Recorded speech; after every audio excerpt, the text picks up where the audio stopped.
All right, everybody. My computer just shut down twice, so I have no idea what's going on right now. But I don't know what is wrong with my laptop.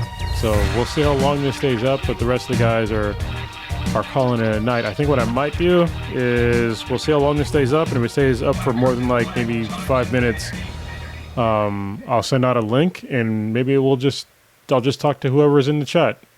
So hold on, let me pull everything up to make sure it's okay. But yeah, this has been a very frustrating night, to say the least, as you can tell. So yeah, I just opened up the chat, so hey, is anybody there?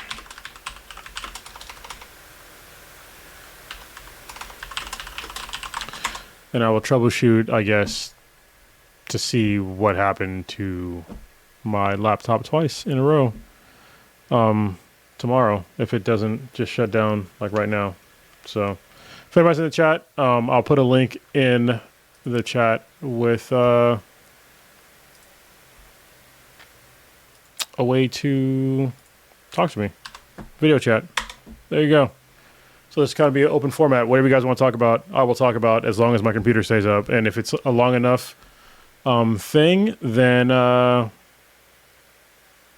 you know, I guess it'll be a podcast, a new podcast where you can just ask me whatever you want. So, I guess in the meantime, my foot is healing, sort of slowly. I can put a little pressure on it, but it's kind of weird because I'm pretty sure it's tendon damage. I have an MRI tomorrow for my foot to see exactly what's going on, but I know now that the swelling went down. And now when I put some weight on my foot, I can literally feel like the bones of my feet kind of shift around because something's wrong. So we'll see what's up with that tomorrow, and I'll talk to my orthopedic doctor hopefully the next 2 days, and I'll see how bad my foot is. If it's if I need surgery, then I'll get it done as soon as possible. That way I can get back to like normal life as soon as possible. If it's not, then I guess we'll just let it heal on its own, which is not great because, you know, I'm not that young anymore. So we'll see. Let me just typing in the live chat right now. Yeah, Warriorfella, if you want to join me and talk to me, let me know. Like, seriously, I put the link in there and you can join and we can talk live on the podcast, and you'll be actually on the podcast for the first time ever. You can do audio only or video only. It's up to you.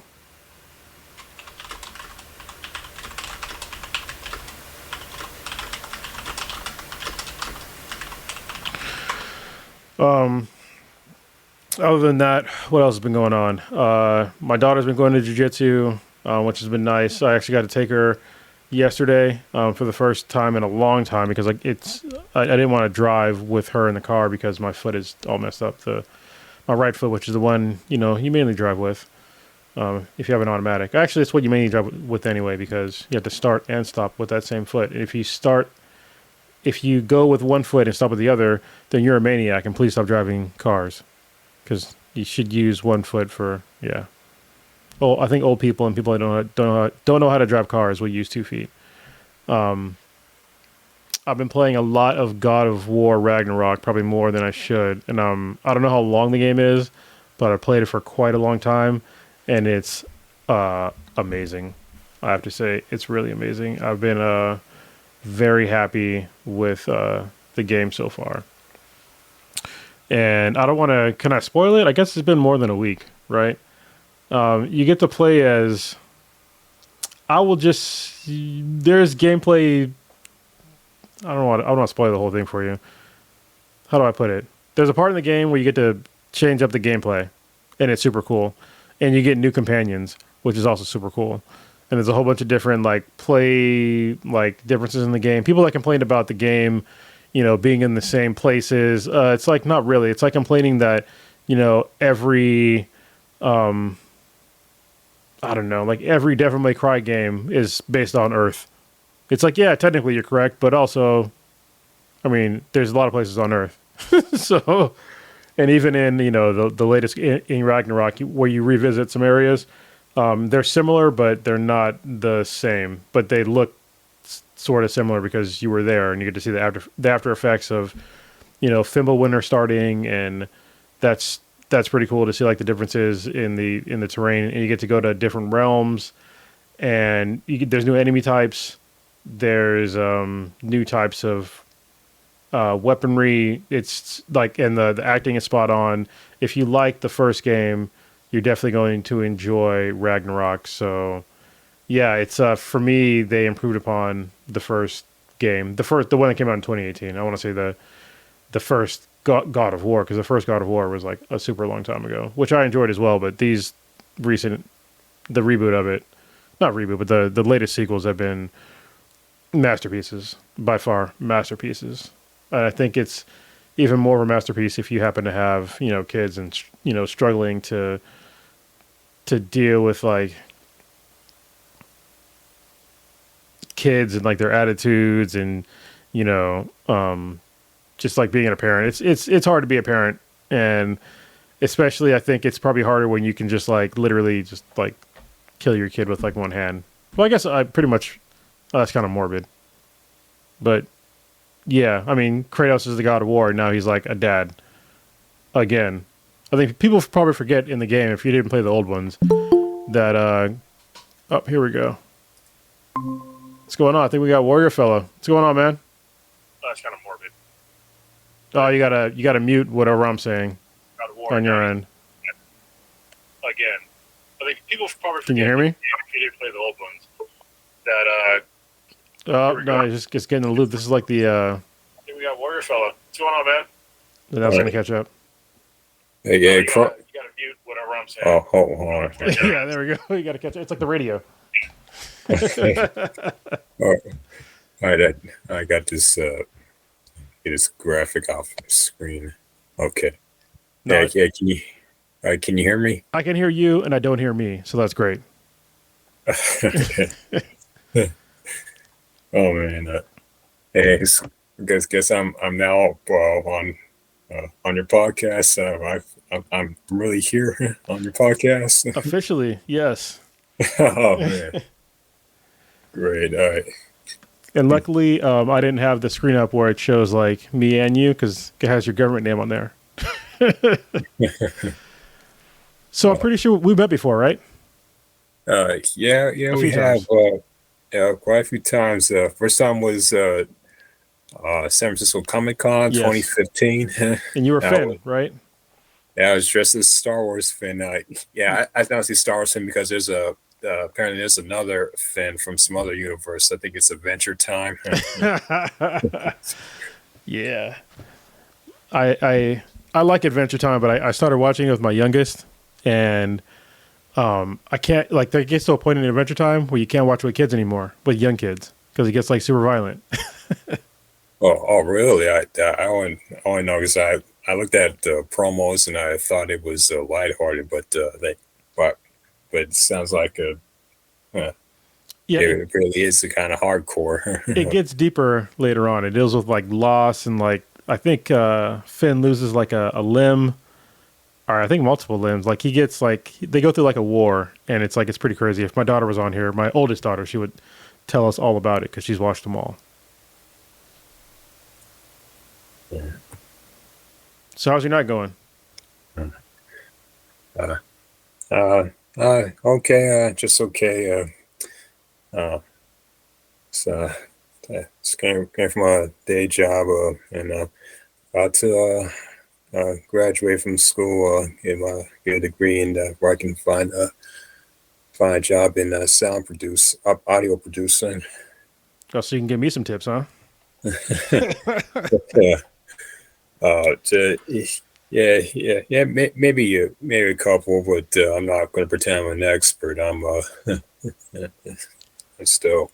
Well, if you get a degree, you'll be more of an expert than me, because I made it up as I went along, and I'm pretty sure you've been listening for a long time. You've seen how the audio quality has improved over the years. I'm trying. Yeah, I mean, come up with new stuff, but it doesn't change the fact that it's made of some mediocre materials in a sweatshop. Oh yeah, for sure. Like, and I'm definitely not at the point where I can drop like thousands of. Actually, over years I've dropped thousands, but I'm not going to drop thousands on one piece of equipment right now. So yeah. And I mean, if I won that, if it was me who scored $1 billion overnight, we could give your show some assistance. Yeah, that would be nice. I was thinking about when they had the $2 billion lottery. I was like, if I won, like, what would I do with it? It's like, I would definitely still podcast. Yeah, yeah. Me, I would. When I quit my day job because I need health insurance, and these days, got to pay more in taxes for every month you're not insured. I think you've had like $2 billion though. You could afford paying for insurance on your own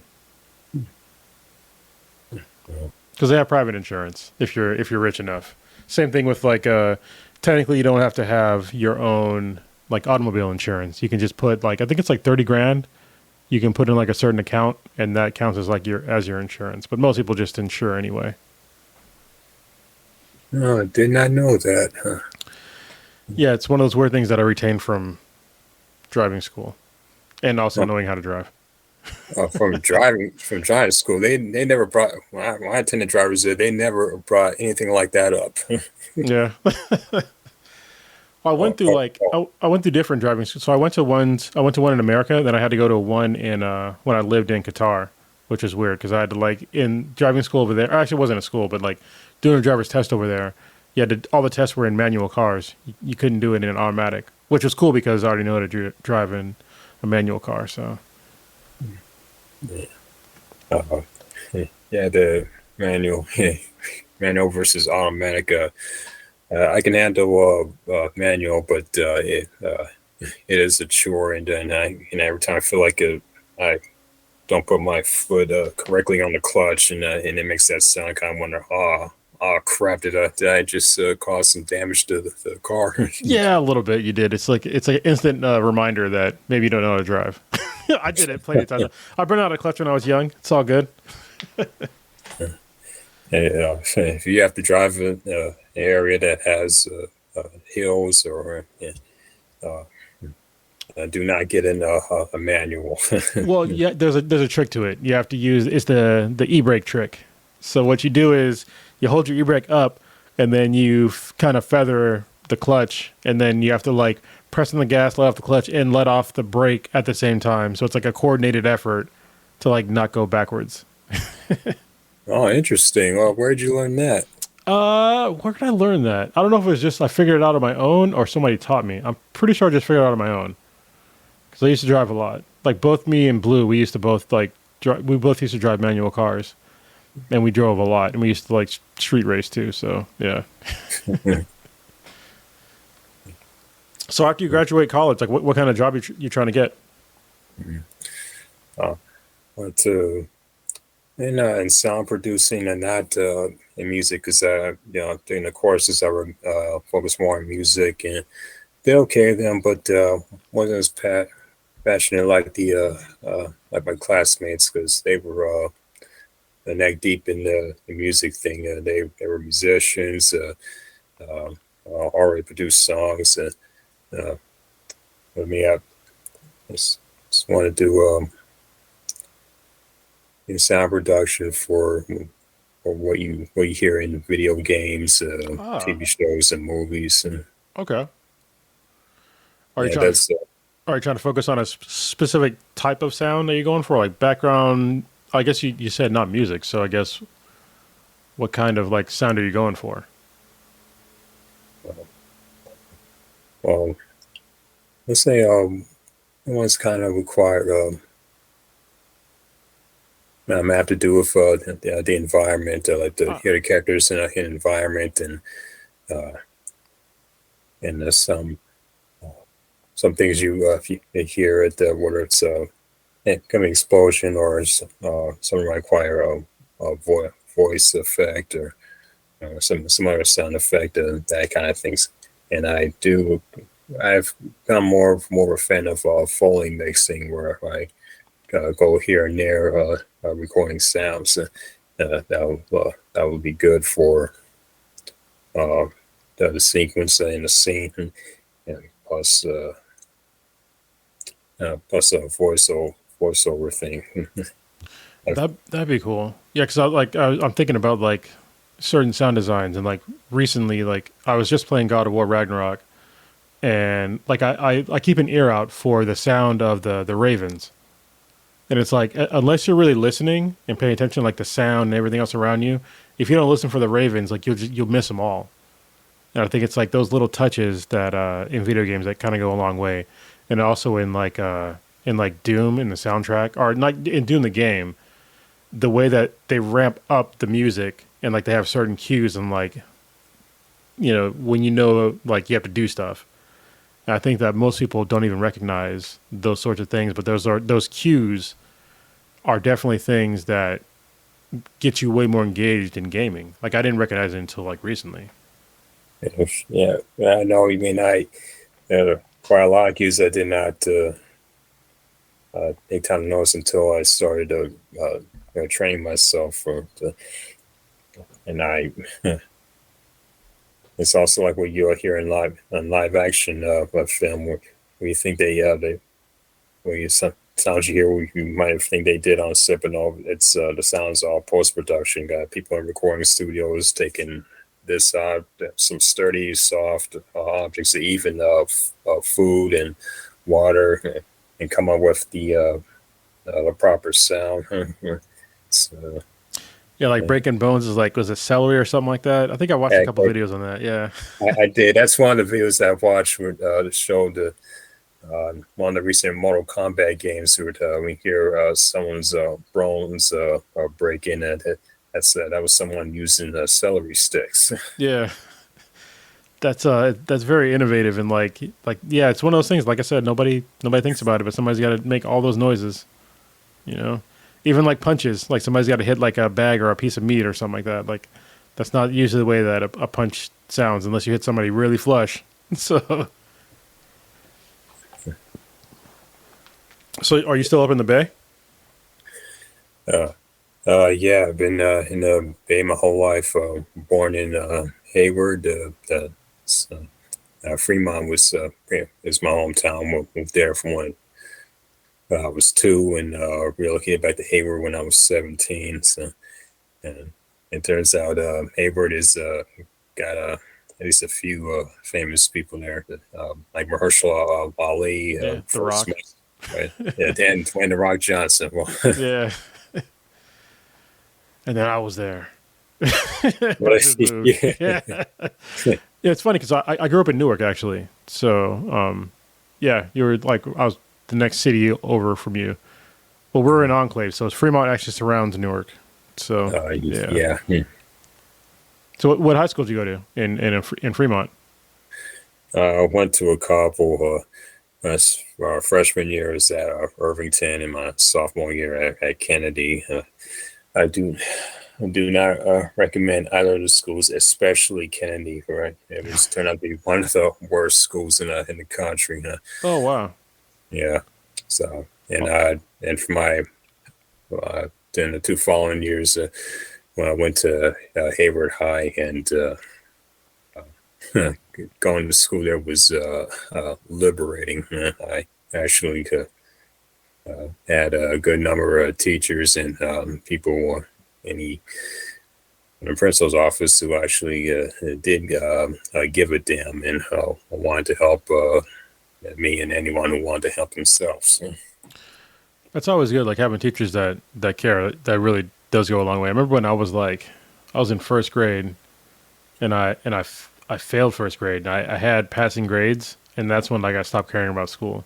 And then I had a string of like really bad teachers that didn't really care. And then I had like I had 2, maybe 3 in high school that were decent teachers, and they kind of like had like made me care about graduating. But if it wasn't for that, then I probably wouldn't have graduated high school. Yeah.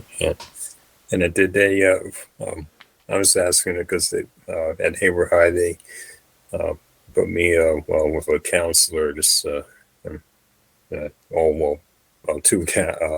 two guidance counselors. The people to have conversation with every week to figure out what's bothering me, what's causing me emotional distress, and figure out how to deal with it before I do something I regret because I was not a bully in school, but man, I got into fairly, maybe a fair share, maybe more of fights with Fights. with bullies. Yeah, it's like it's either we all know how it is, you know. It's either you're the bully or you're a person getting bullied, or you gotta figure out a way to fight back. So yeah, it's it sucks that some people are kind of keep that same mindset even after high school, and you see them as like people that were bullies are like now managers and shit like that. And it's like how do these people like still keep some sort of power in life when they're just like kind of I don't want to say they're worthless people, but the people that are definitely not meeting their human potential. You know, they're just bullying people throughout their whole lives, and it's fucking sad to see. But luckily, most of them don't make it to like be high up, unless you're like Donald Trump or somebody like that. But Exactly, exactly. so have you gone to any cons since the pandemic at all? Because I haven't gone to any. Not gone to any. I've been paying close attention to the numbers, the infections, deaths, and vaccines administered, and I haven't seen any results that say I would feel good about going to a convention or any gathering. And earlier this year, what's the time? Back in October, first time I went to Cineplex, in 2 years, and went out to see Top Gun Maverick. That was a great movie. Oh wow, yeah, that's Tom Cruise. I mean, not just Tom Cruise, but everybody in front and behind the camera, and the people who wrote it, they brought their A game with that long overdue sequel. It's one of very few. A long way to see was that broke that curse. Yeah, there's very few, right? It's like thinking of like it's like Terminator was definitely better than the sequel was better than the original. Maverick was definitely better than the original. Yeah, on in The Incredibles 2. Yeah, that was really good too. Yeah, that was better. Trying to think about more. Yeah. What about that? Jumanji Up to the Jungle is Actually, you know what? I'll allow it because watching Jack Black play as a woman was hilarious. oh man, I want. Yeah, I've seen Jack Black in it, and I say, oh, okay, he's right. He's not just being genuinely funny, but he, uh, I mean, I saw he was genuinely fun for the first time.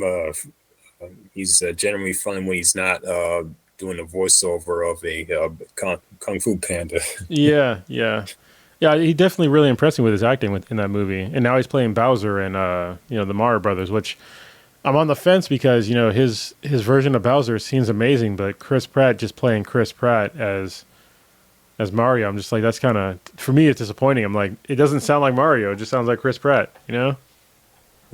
Oh yeah, I kind of want if it may have something to do with some little controversy because Super Mario and Luigi came with some controversy that they were based on Italian stereotypes. That is true. Yeah. Yeah.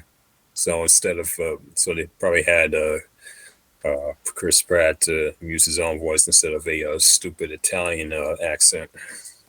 It's true, but it's hard for me to see like when I hear the voice, I just think of him and not like Mario. But you're right. I mean, definitely like it's one of the things that I said when I first heard him do the voice. I was like, the original voice was kind of like it was stereotypical, like Yeah. even beyond stereotypical. It's like it was ridiculous.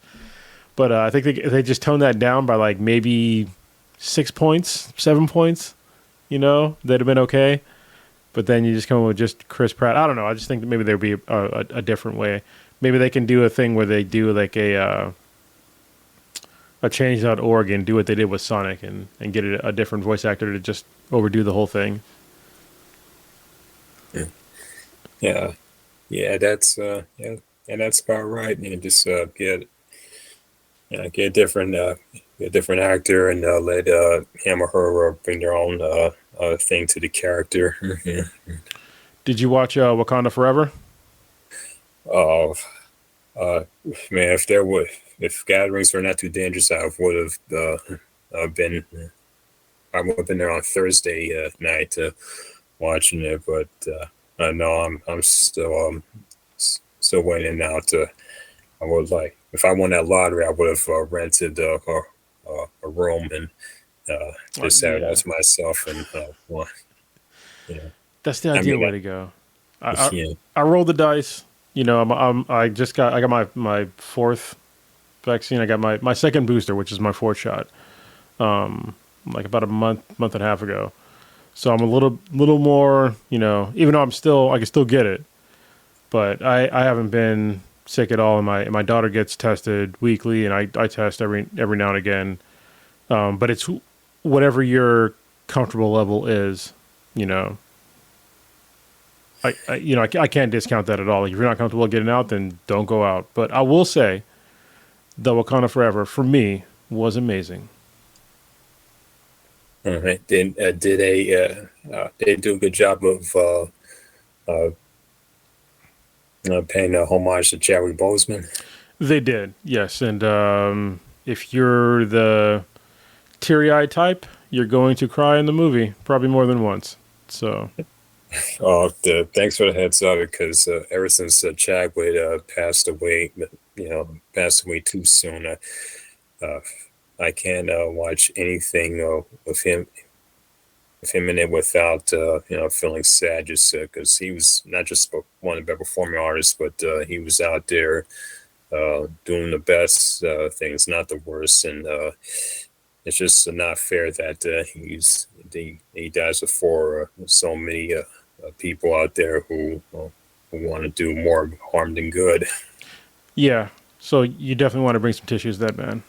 So, but beyond them, just obviously they paid a good homage to Chadwick Boseman, but also all the new stuff that happens in the movie is really cool. Like the way that they did Namor, I thought was really nice. I know people are like mad about it, about that they changed it from Atlantis to Talokan. I believe that's how you pronounce it. I had no problem with it. I think one of the main reasons is because Aquaman is already out, and if you look at Aquaman and Namor, and the layperson is not going to be able to tell you the difference between the two. Besides, one has wings on their feet. That's about it. So they definitely, they made this. They kept the assholishness of Namor intact, and gave him a whole new backstory that kind of makes more sense in my mind anyway. I think that anybody that watches the movie, you can obviously be your own judge, but I like what they did to it, and I like that they are bringing in more brown people into the mix.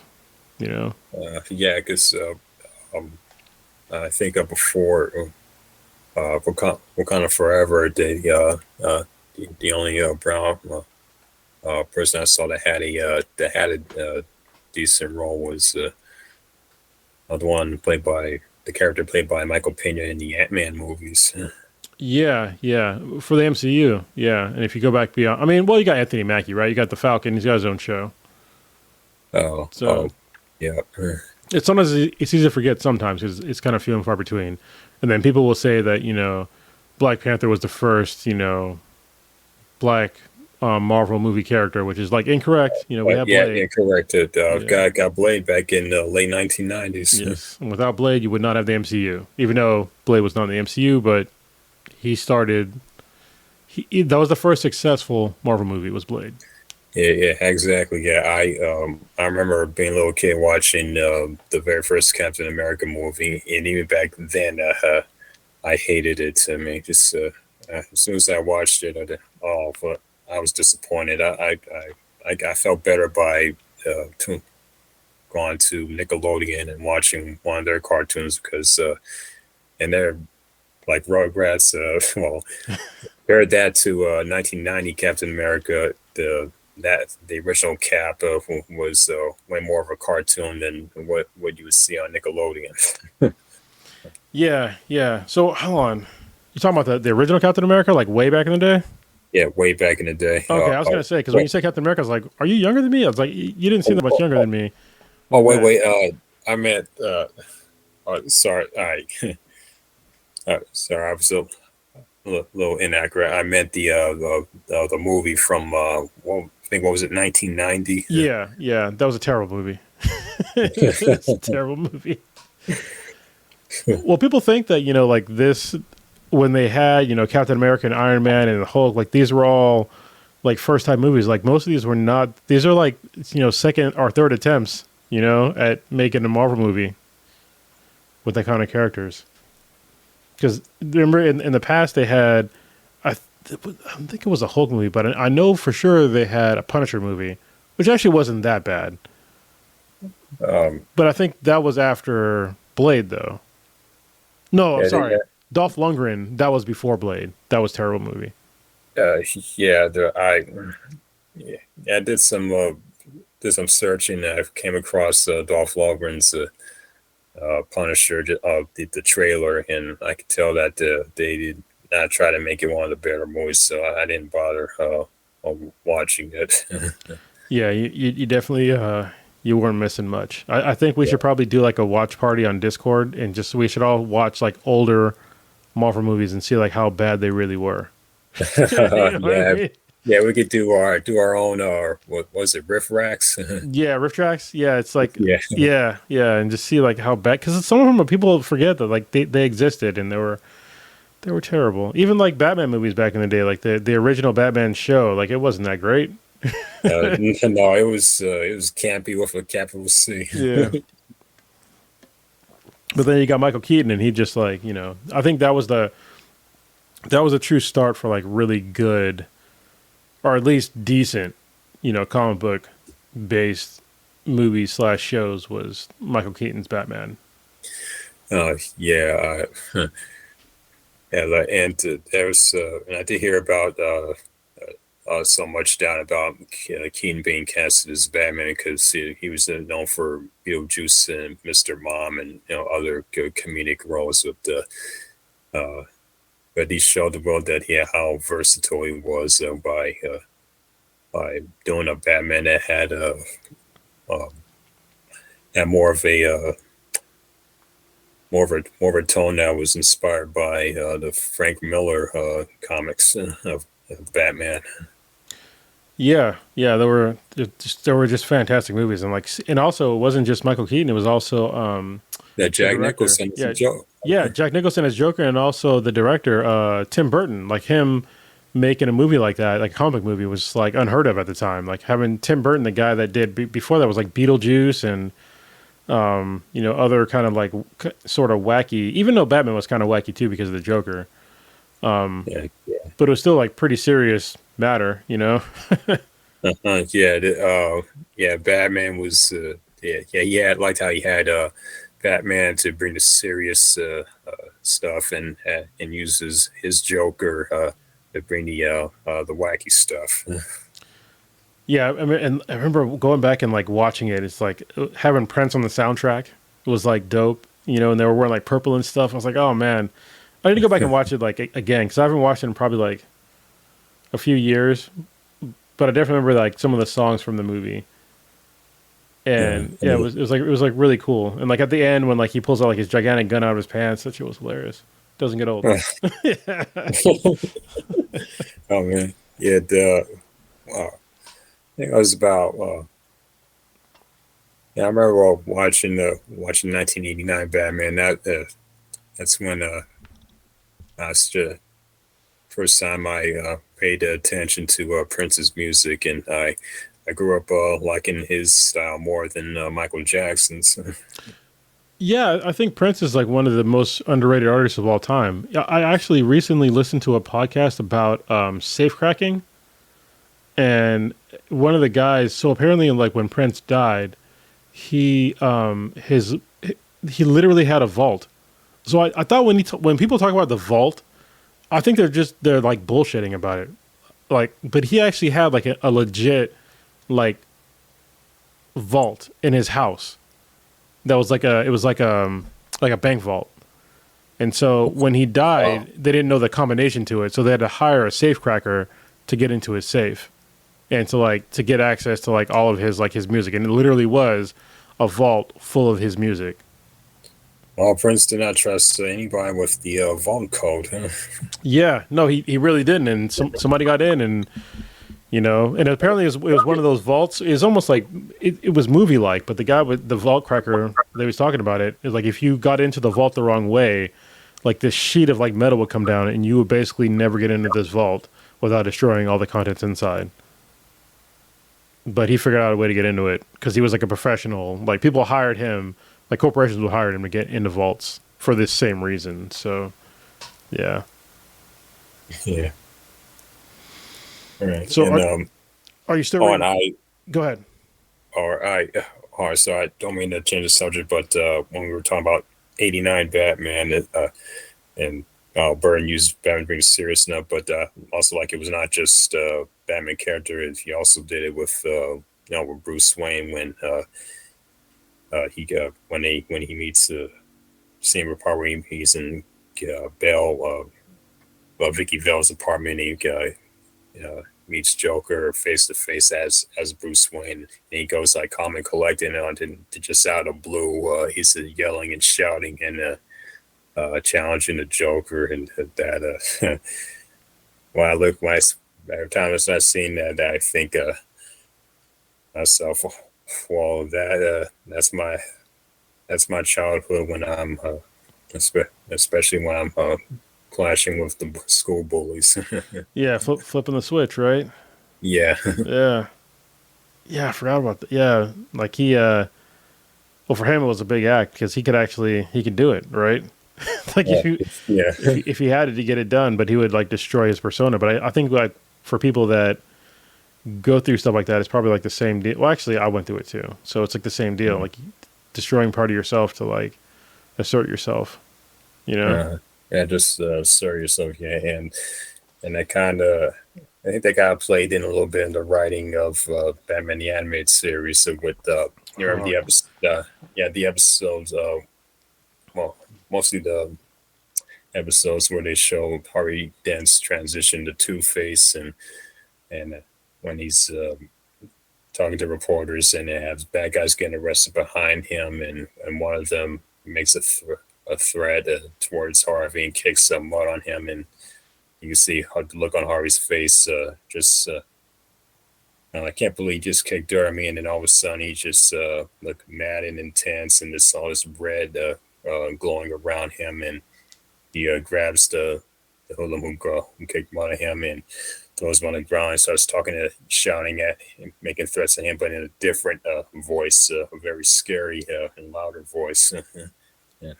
Yeah, that's speaking of like the animated series, we can't say the animated series without saying an R.I.P. Kevin Conroy. Yeah, I've heard about that, and I was a little bit heartbroken. I say a little bit because I never got to meet Conroy, but man, his work is a big deal during my childhood, and he is my favorite Batman actor. I mean, some will say their favorite Batman is the guy they saw on the screen, but I have a broader look at it where it's on screen or voiceover. A Batman actor is a Batman actor, and Kevin Conroy was best at it because he brought something different there, like more, not just more emotion, but when you first hear him as Batman, it's not the traditional voice. It's a voice that says, "Wow, this guy is mentally scarred." Yeah, I think. When I think of Batman, I literally think of Kevin Conroy, like his iconic voice, and I think for Blue, that's like one of his that's definitely. I'm pretty sure I can speak for him. That's like his favorite version of Batman. He actually has a picture of Kevin Conroy, and he's holding the Batman the Animated Series. What do you call those things? Pop. I forget what they're called. Those little figurines. I forget what they're called now. What do they call those damn things? Funko Pop. Yeah, there you go. Funko Pops. Thank you. I've been drinking. But yeah, he's holding a Funko Pop of the animated series version of Batman with Kevin Conroy. And yeah, that's just, it's super depressing to know that, that he passed so soon. And the outpouring from the nerd community has been, pretty substantial. But because I didn't even know he was sick, honestly. It's sort of similar to a Chadwick Boseman situation, but Yeah, Chadwick Boseman was young, so yeah, he was he was like barely 40. yeah, yeah, Yeah, yeah, I was, I felt kind of the same way. How I felt about Chad Bowen, same way I feel about Kevin Conroy. The watching him for years. Well, watching Chad Boseman for years.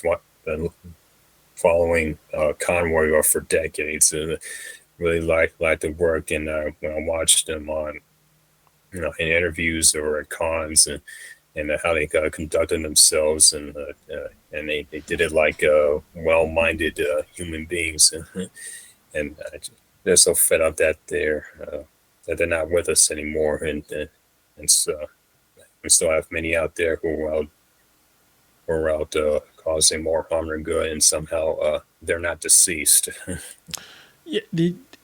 It is sad, but did you listen to the Batman Unburied series on Spotify? I think it was. Oh yeah, listened to it numerous times, and I helped it. I wanted to help that show top Joe Rogan. Yeah, it did. Congratulations. And it did. Yeah.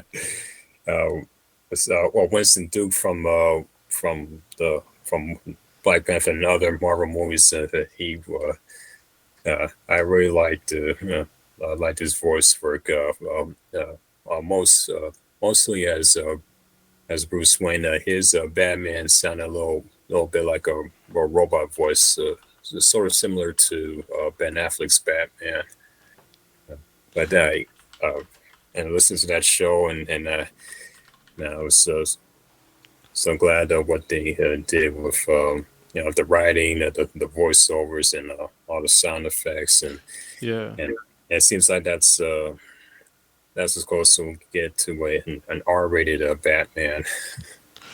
Yeah, it was like I've listened to a lot of really highly produced audio, journeys. Like I think Sandman's up there, Dune's up there, and this is also up there as well. Like listening to I think when I listen to a lot of audiobooks like all the time.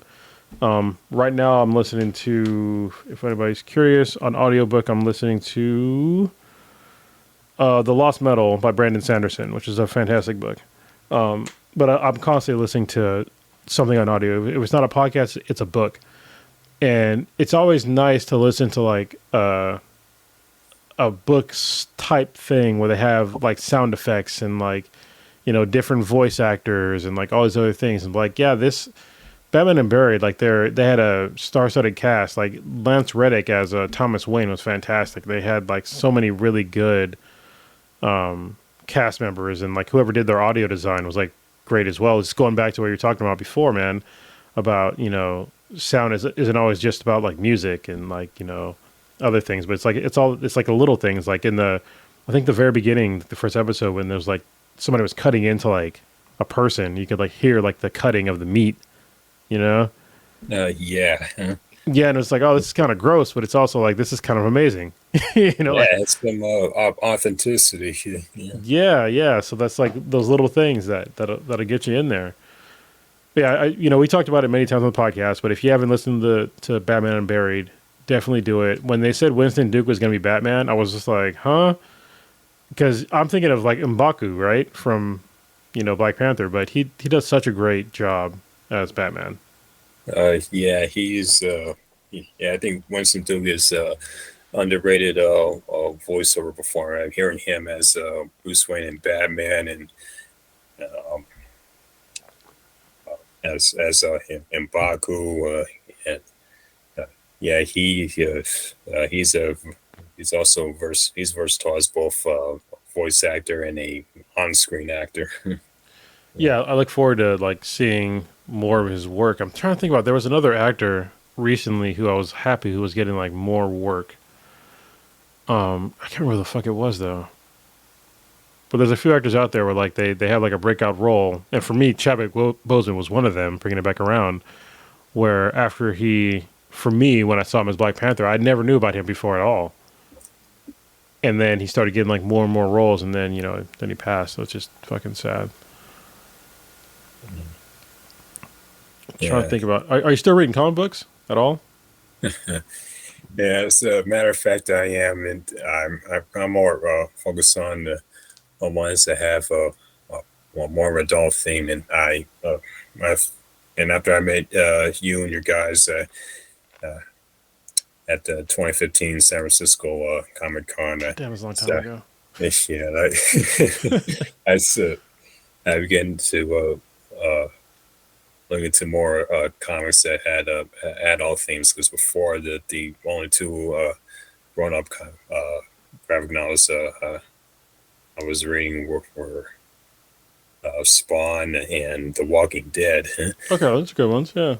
Yeah, it's I've been looking at the Saga.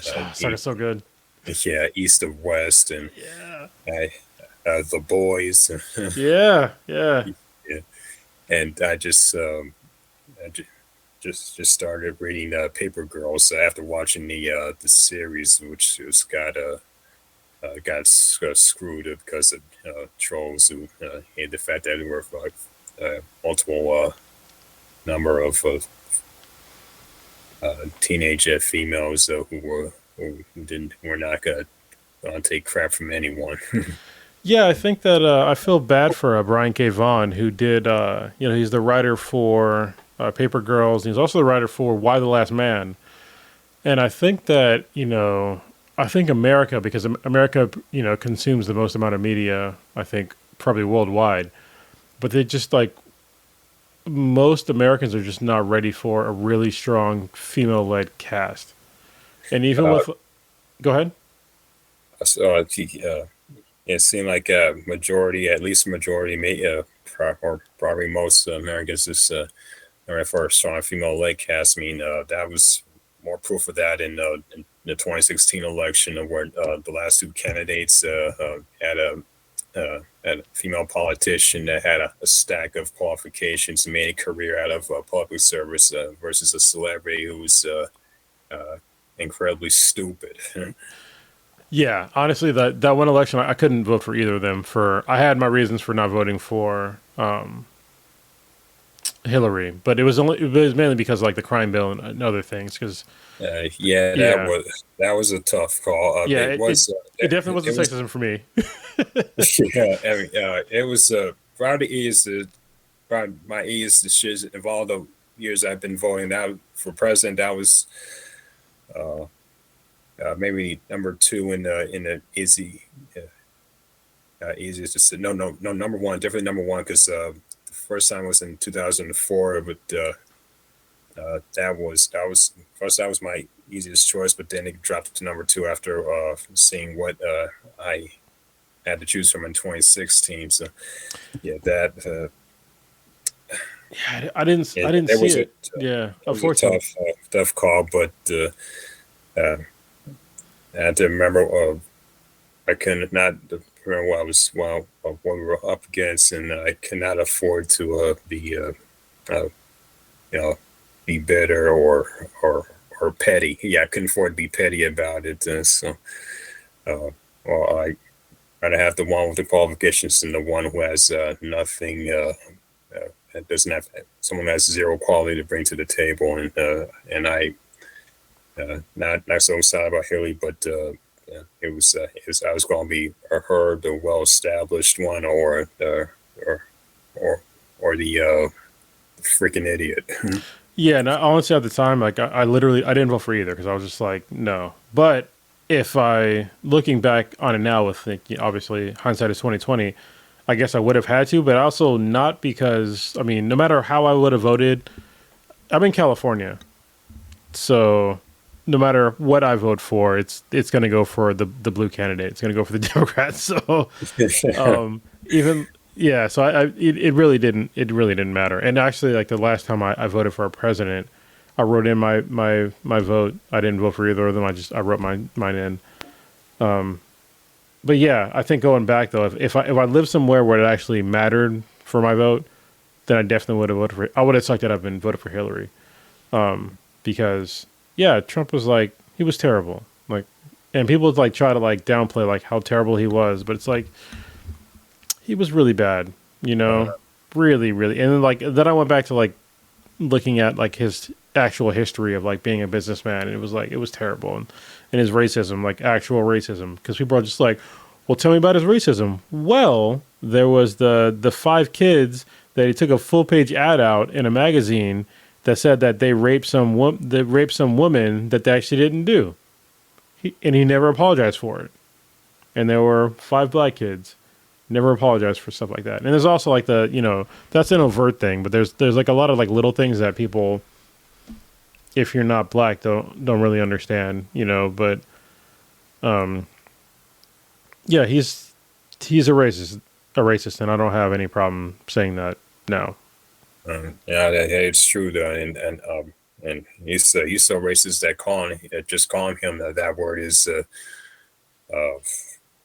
let's put it lightly, because he's a stone cold white supremacist. Oh yeah, no, I'm with you, because he uses coded language a lot, and I think that most people that don't understand the coded language, it just like it goes over their head, but it goes right into the hearts of the other white supremacists, So yeah, them and their supporters who say people of color who for some bad reason support white supremacists. Yeah, he just announced his candidacy again. I don't know how the audacity of this dude running for president when he has like open litigation against him is hilarious to me. But I guess that's America. But people are still thinking about voting for him. Some people are just like staunch Trump supporters. I'm like, he didn't make your life any better when he was a president. Definitely did not. But had seen like hundreds or maybe thousands who were allowed to break into the Capitol and look for people to murder. As I was convinced that his Trump's support was kind of raised a bit, and not enough to get him elected. Well, not enough to get him legally elected in 2020. But I know that the support is just was not gonna go away anytime soon. And it's also the Republicans are at fault, right? Because they had a sad chance to keep him away, but they saw the growing support of him, and decided that okay, let's use him to get regain power in the White House of Reps, and the Senate, right? Okay. Well, I mean, they're definitely gonna. I mean, they're losing the Senate now. It is him announcing his candidacy while the. Sorry, if anybody listening to this is not like political, sorry, but the Walker Warnock race in Georgia, like he's pretty much destroying Herschel Walker, which is good because Herschel Walker is a terrible candidate. Yeah, yeah, he's just like. And when I did say that there were people who support white nationalists, Herschel Walker qualifies for that category. Yes, he does. I mean, he advances white supremacy, and that's what he does at this point in time. And he's a guy that can barely, string together an entire sentence. and he's and I'm not saying that to be like an asshole, but like literally, like watch his speeches and watch him talk. He lies constantly, just like Trump did, and he has problems speaking. I have problems speaking when I'm drunk, but when I'm not drunk, I'm okay. He has obvious CTE, which is he has head trauma, and the fact that guy is in the same league as Warnock. Even though Warnock is not like he's not the best candidate ever, but I mean the guy can at least speak intelligently. You know what I mean? And he doesn't lie to you overtly, and it's just like the fact that this is even a close race is amazing to me. It's amazing how far people will go in America to uphold white supremacist values. Well, but hey, but this is America we're talking about. It was built on white supremacist values. Yeah, I'm not. I think in the past I would have disagreed with that, but I've seen it, over the past couple of years. Like I understand it now. Like that sentiment in America, it's not great for everybody.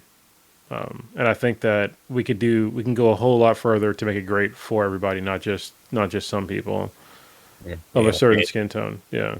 Yeah, because it's written in the was Declaration of Independence by Thomas Jefferson. The part in there where he wrote that reads all white men are created equal. They just took out yeah. But even like there's even in the our Constitution, and even in the amendments, like slavery is legal. Like when I tell people right now that slavery is legal in America, they're like, no, it's not. I'm like, yes, it is. It's literally written in the 13th Amendment. Like it's in the wording. If you commit if you commit a crime, if you're a criminal, like slavery is on the menu for you. Like I got to pull up the actual wording, but it's literally in the amendment. But people think I'm lying about it because people they don't look shit up. Oh, so yeah, I think I think their idea of research is looking what someone posted on social media or reading something that was written by a media personality. Yeah, so I can read it now. The 13th Amendment, Section 1: neither slavery nor involuntary servitude, except as punishment for a crime, whereas of the party shall have been duly convicted, shall exist within the United States or any place in their jurisdiction. So right there, it's telling everybody, which is why you see like the huge disparity of people in jail. I'm sorry, in prison in America right now.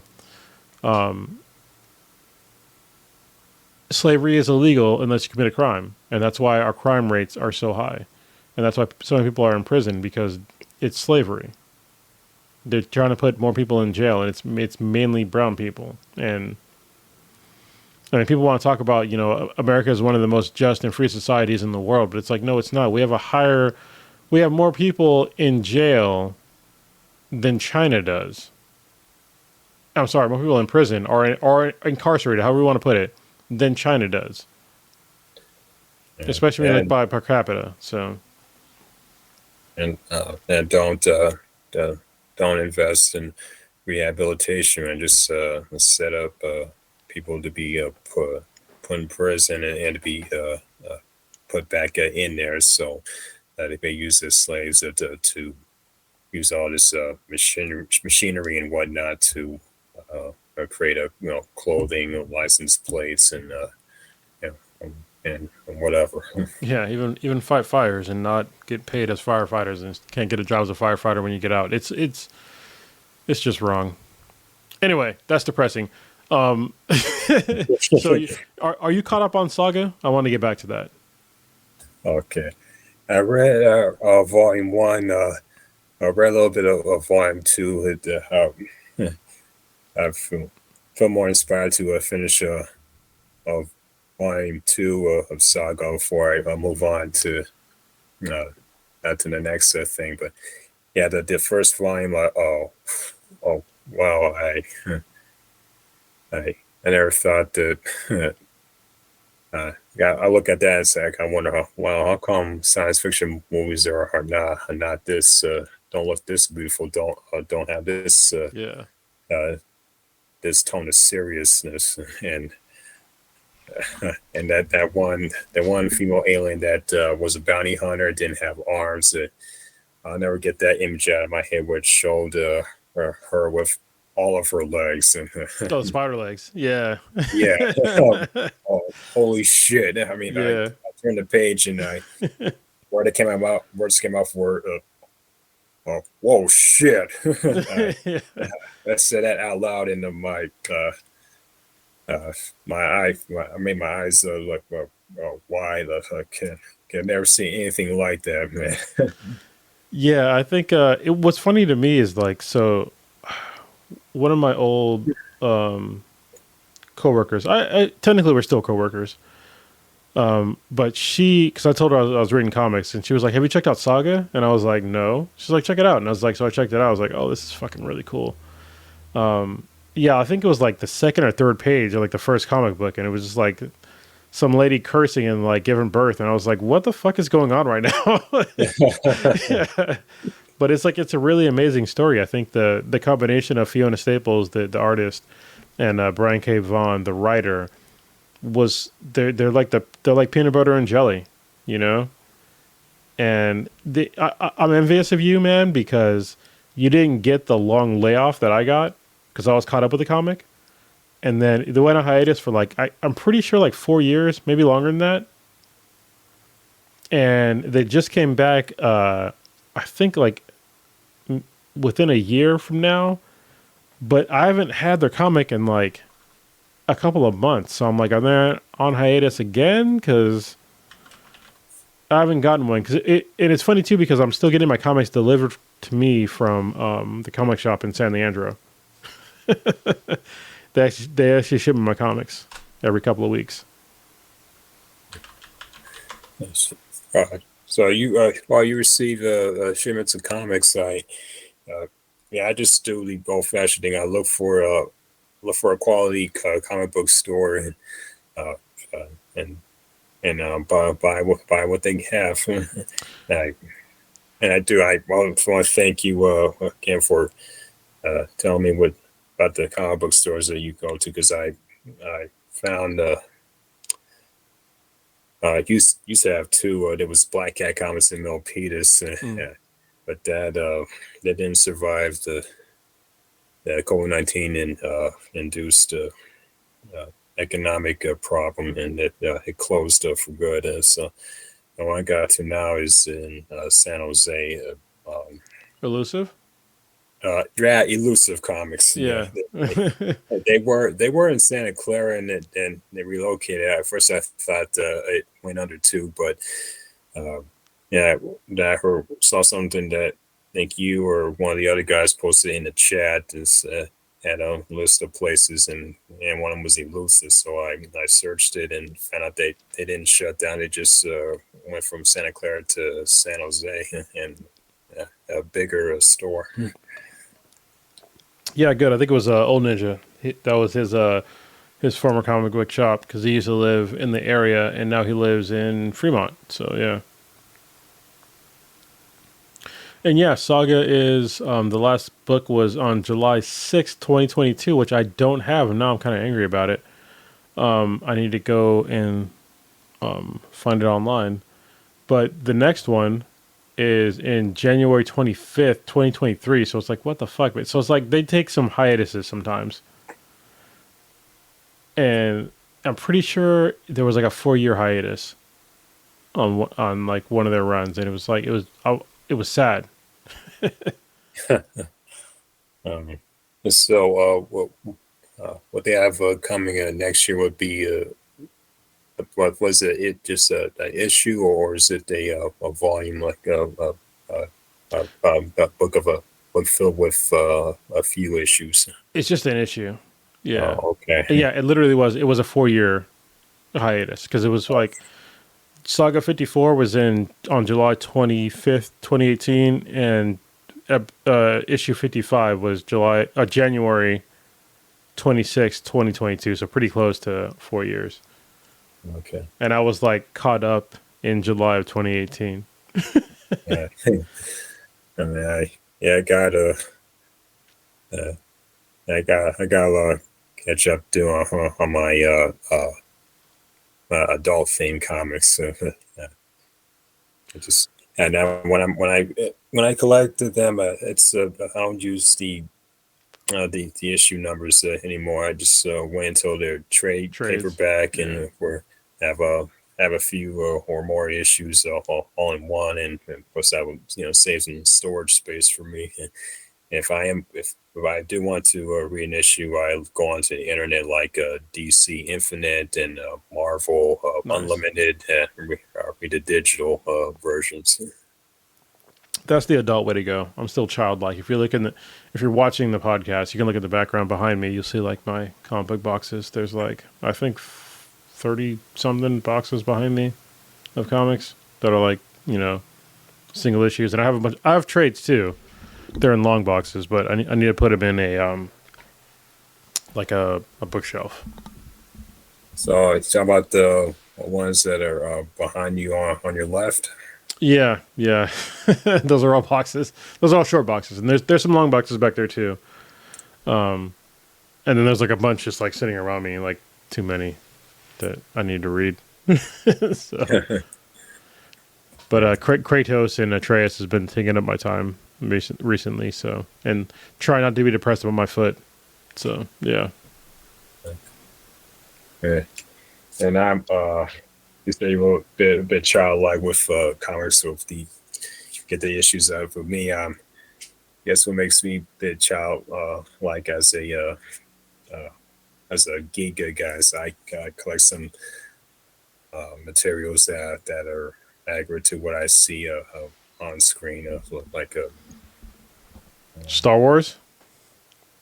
well, obviously, because the lightsaber and that leather jacket. Yeah. Me also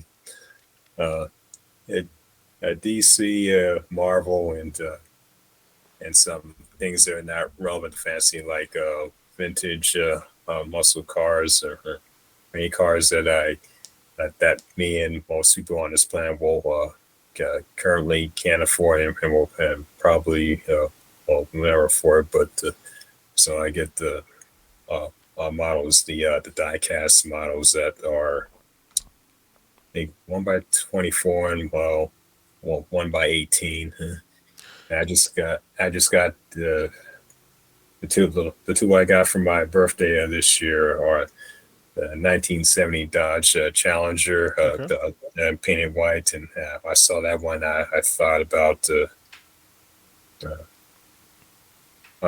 what's that movie? Vanishing Point, the remake with Viggo Mortensen and Keith David. I didn't watch that one, but maybe I'll check it out now. Yeah, I think that's still on YouTube for free. Yeah, I think it's a remake of the one from the 70s. I think it's released in sometime in the 1990s. Think about that movie, and one by Quentin Tarantino, Grindhouse, a Death Proof. Yeah, Death Proof. Oh, that's such a great underrated movie. Yeah. Yeah. Yeah, think about Tracy Thoms doing her thing as both the pursuee and the pursuer. I mean, that was hardcore. I mean, why I love it is because Rosario Dawson, she's in it. Yeah. Well, that's most reason because Rosario Dawson. Oh man, she still is one of my celebrity crushes, man. Yeah. I love me some Rosario. And also, what was the guy's? God damn it, the main guy, Kurt Russell. That's what his name is. Kurt Russell. His acting in that movie was fantastic. He's played such a great role in that movie. Oh yeah, that was my first time seeing Kurt Russell as the villain, and I kind of felt the same. Watching him now, I felt the same way I did when I watched Tom Cruise in Collateral. That he is a versatile actor. He doesn't just nail it as the good guy. He can also bring his A game as the villain. Yeah. God damn, I forgot about that. I forgot about Grindhouse. That was like. Because it was Death Proof and was the zombie one.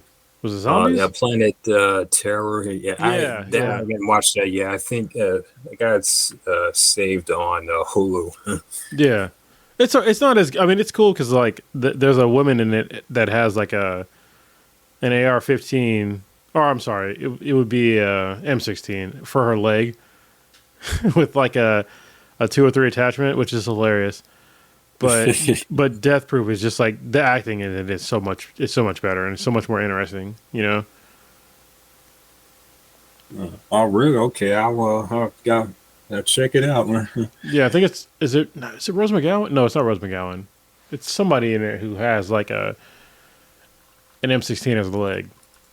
Actually, it might be Rose McGowan. Yeah, maybe.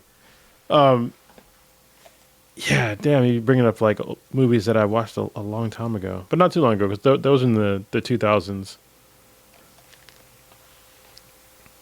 What else did I want to say? I wanted to ask you something. Now I forgot what it was.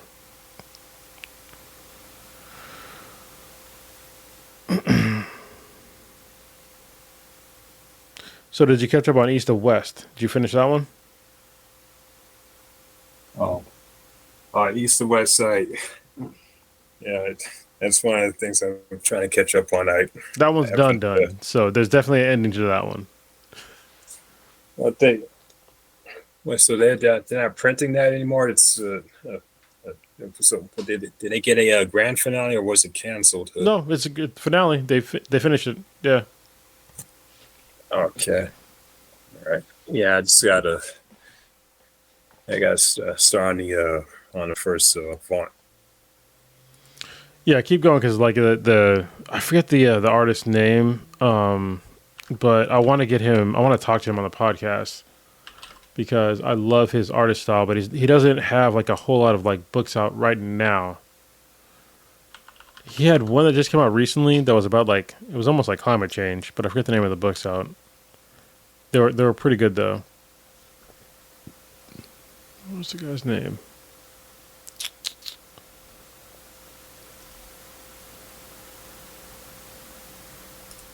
Yeah, I can't remember what his name is, but yeah, man, he's like one of my favorite artists. Like Nick Dragotta, that's what it is. Nick Dragotta. That's the guy who does the artist style, and he has like this really cool like Western style of like drawing, and he's fantastic. But I don't see him in like a lot of things that I normally read. But he used to do like things like actually I guess he's doing like Fantastic Four now. Oh shit, my guest has dropped. So it's just me. I don't know what happened. But I'm also getting tired. And it's okay because I still need to edit this podcast and get it out. We have an hour of content.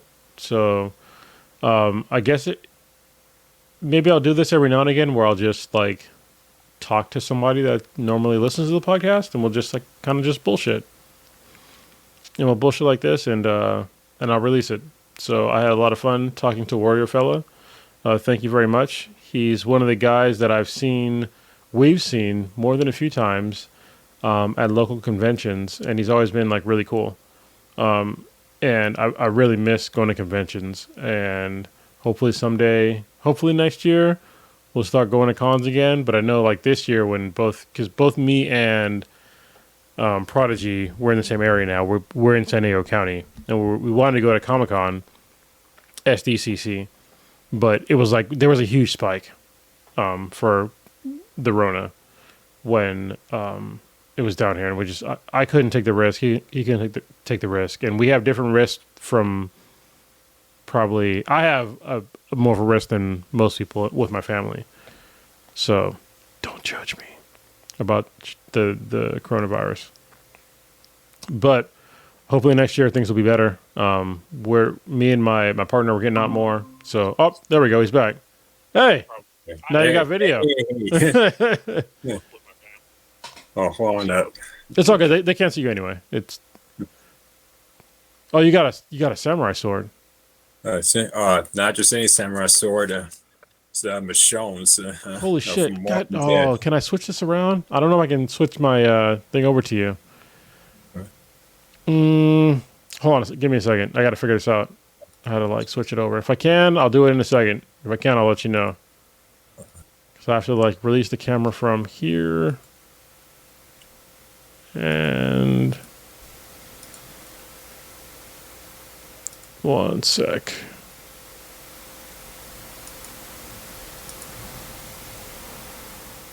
Yeah, I can't. God damn it. Yeah, the way my setup is like unless I set up the video to be on me like beforehand, then they can. Oh, actually, here I can put you on. Here, you're on now, but now they can't see me, which is fine. Show the sword again. Okay. Yeah, got this when it first came out. Yeah, like Michonne and like the actress Denai Guerrero, love me some Denai. And yeah, it was Walking Dead or the Marvel Universe. She is a major ass kicker. Yeah, that is so cool, and she was great in Wakanda Forever. So yeah, so is that like is it sharp? uh, let's see. Oh, that's the tip. It's Maybe like just the a tad, touching the tip, and yeah, it's a little sharp. Yeah, so yeah, it's yeah, kind of authentic copy of the prop she used on the show, and it even came with a certificate of authentication. So, and yeah, and when it first came out, it was just yeah, 200, and yeah, it's I didn't think that was steep, so I got it before it could sell out and uh, and come back later and have a very steep price. So yeah, I got a good deal on this one, and got this after oh I got this thing after watching that particular scene in Avengers Endgame. very cool. Yeah. Cap shield. Is that made out of metal? It's the metal one, 75th anniversary, and it's a property Wow. of Disney, and I think it's why even in the back it's screen accurate. Some other one, I think it's some other prop maker, I think called Comic Book Sandwiches. They make metal copies of some of props, and they even got all the shields from the Marvel Cinematic Universe, but all of them have some kind of thing put on around this part of it. So it's I think it's labeled a sword, some government organization from the MCU. So, yeah, it's really distinguishing them from Disney. So, but this one is officially a Disney license. Yeah. That's really cool. And like it's funny because like people will talk about like you know like where you want to spend your money, but it's like if that makes you happy, man, just do it. Like I've wasted so much money. Like like you pointed out, you know, you see all my comic books in the background, like all the boxes that I have. That's like thousands of dollars of comics, and it's just for me to just like be happier in life. Like it brings me joy, and you know if getting like these things for you brings you joy, then just like do it, man. You know. Yeah, yeah. It's not just bringing joy having it in my possession, but knowing that uh, I can call it a fruit of my labor, because I spent some of my hard-earned money to have this thing, and yeah, I feel like a comic book or MCU or Marvel fan that's a mature one, because I got this without breaking my bank. I did not go broke from getting this prop. I just waited till the price was decent enough, and and bought it responsibly. Oh, that's great, man. It's like it. This is really a great time to be like alive, as far as like being a person that a geek or a nerd. You know, it's just like our culture has like come up because I'm pretty sure we're around the same age, but you know, when I was growing up through like the 80s to the 90s and 2000s, like in the 80s, like geek culture was definitely not appreciated at all. The 90s not really either. 2000s started like getting more popular, and now today it's like a thing, but it's like, you know, I'm on like a crossroads where it's like it kind of it sucks because like there was so much pain in the past of like being like a nerdy kid. Like today it's like so much more accepted, but also at the same time it's like I get to finally enjoy all these nerdy like movies and TV shows and like all this stuff. Like it's so cool to like be able to see it. It's like it's a great time to be alive, to be a nerd, you know?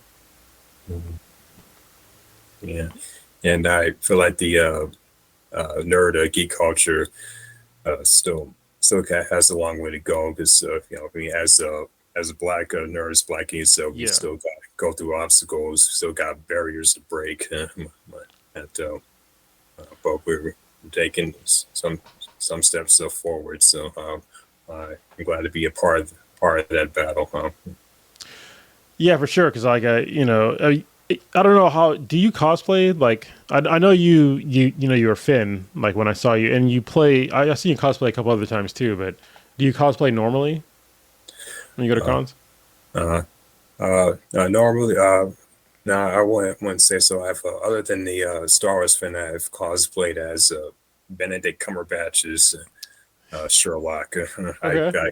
I have that long coat and business casual clothes that look similar to what he wore on that set. Yeah. Yeah, that, That I use most of the time it's well, wearing jackets or shirts from based on things that I watch and read. that's cool though. Because I mean, obviously, like, because when I go, I'm usually like, press, so I don't get a chance to. But I think one of these years I'm gonna like dress up. And like even as press, I'm just gonna like dress up and like just do the thing, so just have fun. But because I haven't been to a con in 2.5 years, 3 years almost. It's like it's sad. We used to go to these things all the time, and now we can't. But hopefully next year we'll be able to like do it again. I need to start going again because for us it was like fun and like especially doing panels. Our panels, like I used to have so much fun doing panels and seeing you there, Oh, Yeah. Your panels are always so fun. Not just doing Q&A, but also getting the audience involved with the I guess those made those the games kind of Jeopardy like games that are relevant to anime and Yeah. other geek fandom. Yeah, and like I think we all really miss that because like interacting with people that watch the show and even people that don't even watch the show, it's just like just being able to talk to them and like I think we haven't really had like a bad panel like at all. Like they've all been like so much fun. I just want to get back to doing the like meeting everybody and like that. Like I said, like it's the first time we met you. Did you listen to the podcast like before you went to the panel or not? No, I did not know about the panel until after attending. I didn't know about your podcast until attending a panel, and I was looking on the list of all the panels, and I mentioned yours. I looked at the description and said, "Oh, okay, yeah, this Right up sounds your like alley. something right up my alley. That's something relatable." And so I went there, and after that, I started watching. Started watching your podcast. Came more and more impressed, and what I really love probably the most about your podcast is that no one's calling anyone the N word. Yeah.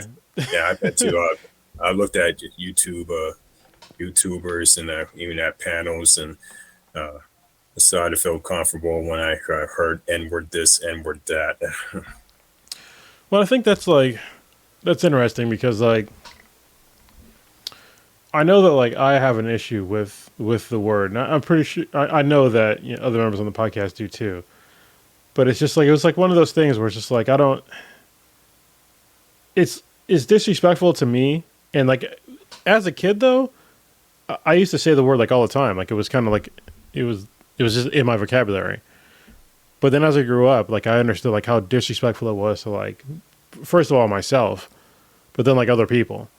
And I remember one time when I was in high school, there was like I called an older guy, "What's up, my my N word?" And then like the guy he looked at me, and it was like with pity in his eyes, and he was just like, "Yeah," he was like, "You don't even know what you're saying." And at the time, I was young. I was like, "You know what you're saying?" I'm pretty sure I'll probably call him the N word again. And it wasn't until like years later, until I realized like, you know what, the pity in his eyes Like, I get it now. It's like that. I've degraded both him and me at the same time, and I don't even realize like what I did.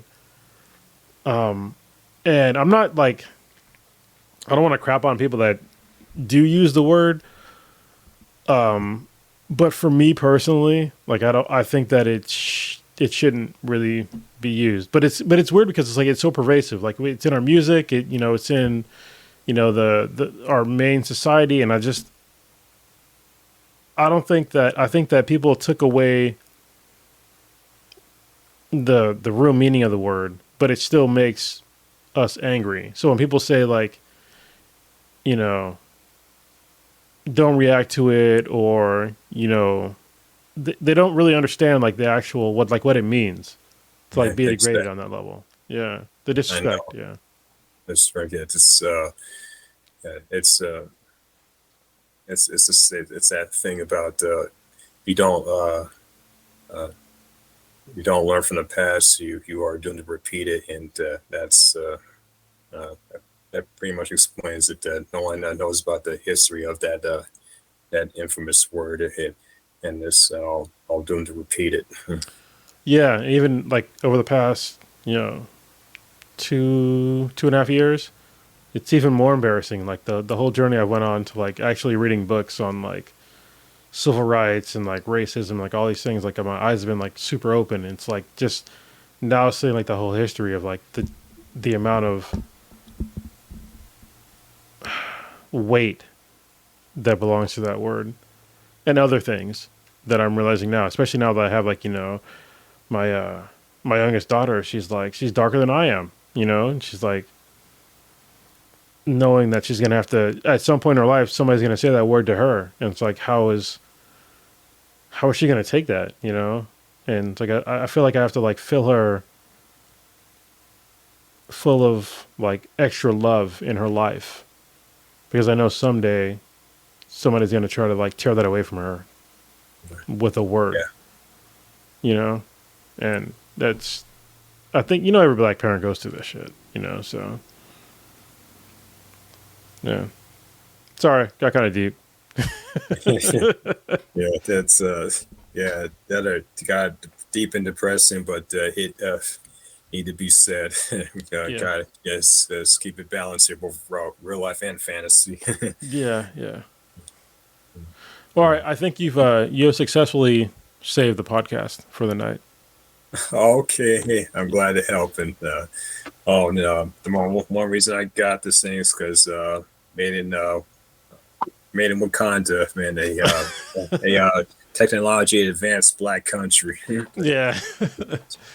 Have you been to Africa before?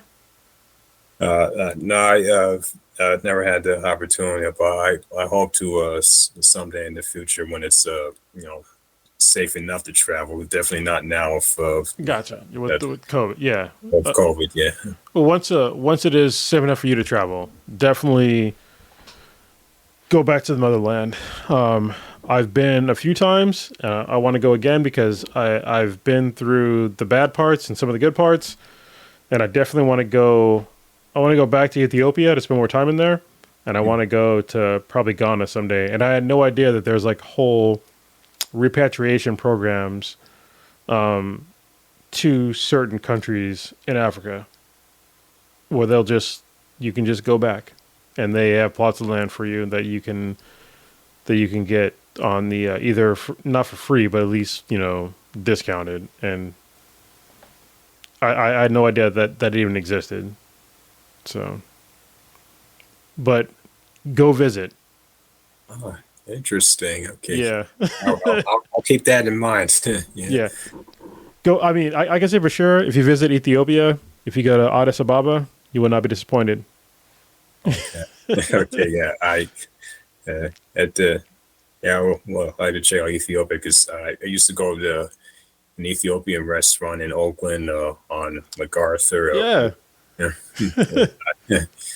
Yeah, and even there's my mother. I think my mother met this one guy who I think he told her he was Ethiopian, and asked her if she was Ethiopian. So I guess that was close to where some of our relatives are from. I might be Ethiopian. Well, when I went to Ethiopia, so me and Blue, we've been friends since high school. And I didn't know like the Ethiopian like look until I went to like Ethiopia, and I was like, oh yeah, I can see now how Blue has like Ethiopian like features, and actually you kind of do too. So yeah, I wouldn't be surprised if you like the genealogy on yourself that you came from that region. But women there are beautiful.